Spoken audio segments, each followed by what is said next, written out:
So hello guys, welcome back to India's best YouTube channel for IIT JEE Chemistry Advanced, and this series comprises of some of the best problems taken from the past papers of NSEC and JEE Mains.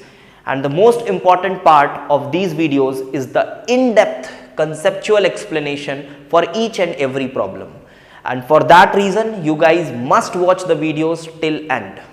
And if you feel comfortable with these comparatively simple problems, you must go out of your comfort zone and try out our Real JEE Advanced question series, where you get tough but relevant problems of JEE Advanced Plus level.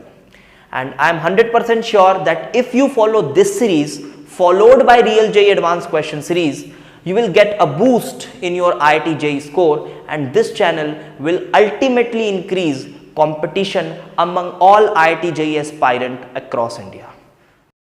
So hello guys, here I am with part 27 of the series and taken a comparatively simple but an important question from hardness of water, because this has been the favorite of JEE Mains throughout the years.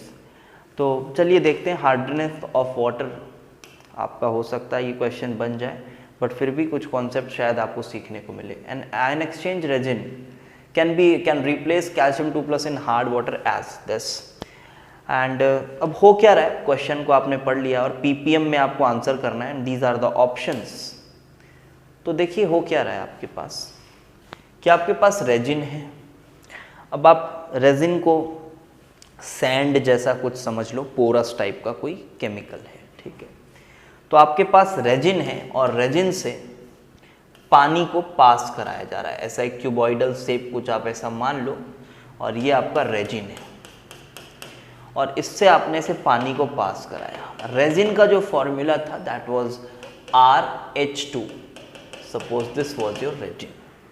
अब resin actually में और क्या होता है, कौन से organic compounds होते हैं उसमें, वो मैंने आपको पहले पार्ट में बताया है इसी सीरीज़ के, तो आप वहाँ से वो भी देख सकते हैं. फिलहाल एक ऑर्गेनिक कंपाउंड है, बहुत बल्की मॉलिक्यूल्स होते हैं ये RH2. These two hydrogens are acidic hydrogens, generally carboxylic acid या सल्फोनिक एसिड के कंपाउंड होते हैं. तो आपने जब यहाँ पे आपने हार्ड वाटर को डाला है, तो होता क्या है कि हार्ड वाटर आएगा और इससे पास होकर निकल जाएगा, और इस जो पास होकर निकल गया है ना, जिसको आप कलेक्ट कर रहे हो, इसी को कहा जा रहा है एल्यूटेड वाटर. ये कह रहा है ना एल्यूटेड वाटर, तो ये आपका एल्यूटेड वाटर है. आपने यहाँ पे एक्चुअली में किया क्या है, जो रेजिन में प्रेजेंट एसिडिक हाइड्रोजन थे ना, वो निकल गए हैं और उसको रिप्लेस कर लिया है कैल्शियम 2+ आयंस ने. और इस प्रोसेस में कैल्शियम 2+ आयंस जो थे वही तो वाटर को हार्ड बना रहे थे. तो कैल्शियम 2+ आयन अब सेटल हो जाएंगे रेजिन में, और आपका जो वाटर है वो सॉफ्ट हो जाएगा. बट हाँ, रेजिन ने जब कैल्शियम 2+ को लिया है तो उसने H+ दे भी दिया है, तो पानी आपका थोड़ा एसिडिक होके गुजरेगा. तो ये पानी जो एल्यूटेड वाटर होगा ये थोड़ा एसिडिक होगा, और इसलिए कहा गया है इसकी pH है 2. So the hardness of water in the sample of water is ppm में बताना है, इन ppm होगा यहाँ पे, ठीक है. ppm में आपको हार्डनेस बताना है. अच्छा, ppm कैसे बताते हैं? ppm मतलब मैं सिंपल भाषा में बोलूं तो ppm का मतलब है मिलीग्राम्स पर लीटर, ठीक है. ppm का मतलब है मिलीग्राम्स पर लीटर बाय डेफिनेशन. या फिर आप ऐसा भी सोच सकते हो, तब यूज होता है जब सॉल्यूट बहुत कम हो. सॉल्यूट बहुत कम हो तो जैसे सपोज करो 1 लीटर पानी है, 1 लीटर पानी मतलब 1000 ग्राम पानी. अब 1000 ग्राम पानी में जो सॉल्यूट है ना, अगर हम ग्राम्स में देखें तो बहुत कम आ रहा है, बहुत कम. सपोज करो ये आ रहा है 0.001 ग्राम आ रहा है, तो थोड़ा ये कन्वीनियंट सा नहीं लगता, ये सॉल्यूट है मान लो. तो हम क्या करते हैं, हम बोल देते हैं यार चलो थोड़ा सा और कन्वीनियंट यूनिट बनाने के लिए इसको थोड़ा और बड़ा कर देते हैं, और इसलिए हम इसको मिलियन ले लेते हैं, 10⁻⁶ ग्राम्स. मतलब अगर 1000 ग्राम में 0.001 ग्राम उसका है, तो 10⁻⁶ ग्राम में कितना हो जाएगा, 1 ग्राम हो जाएगा. तो बस 10⁻⁶ ग्राम मतलब मिलियन ग्राम्स में उसका कितना ग्राम है, यही ppm है। तो हम इसको बोलेंगे ये 1 ppm है, अगर ऐसा कुछ बनता है। ये मैंने आपको ppm की डेफिनेशन समझाने की कोशिश की है।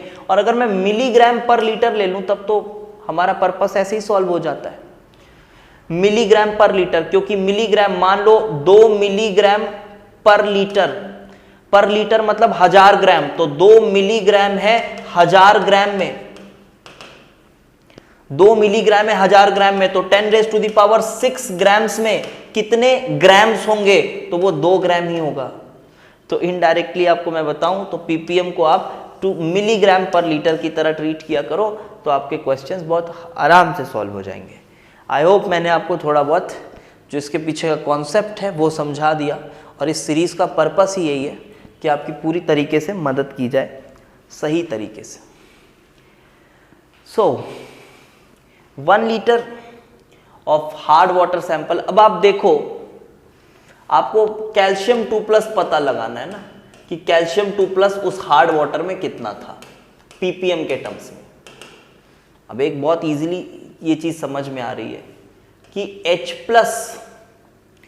एक कैल्शियम 2+ ने 2 H+ छोड़े हैं, तो कैल्शियम 2+ कितना रहा होगा, कैल्शियम 2+ रहा होगा H+ का हाफ, H+ का हाफ। और सिंस यहाँ पे 1 लीटर दे दिया है सॉल्यूशन, तो जो मोलैरिटी है वही आपका नंबर ऑफ मोल्स है।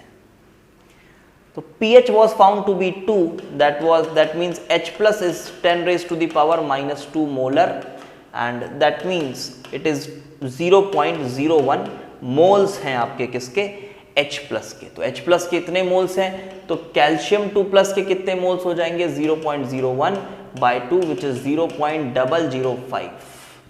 तो ये मोल्स हो गए किसके, this is the moles of calcium 2+। ये तो मोल्स हुए, हमको तो मिलीग्राम पर लीटर चाहिए, तो कोई बात नहीं, मिलीग्राम पर लीटर चाहिए, तो ये हुआ है 0.005 मोल।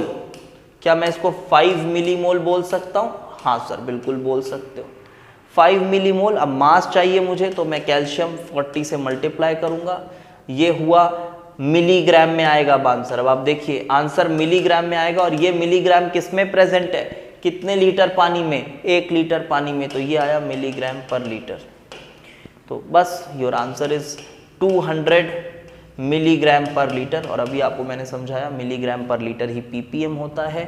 So the correct answer for this question is 200, और ये आपको दिया हुआ होगा ऑप्शन में, yes it is here. So 200 is the correct answer. I hope you have like the video.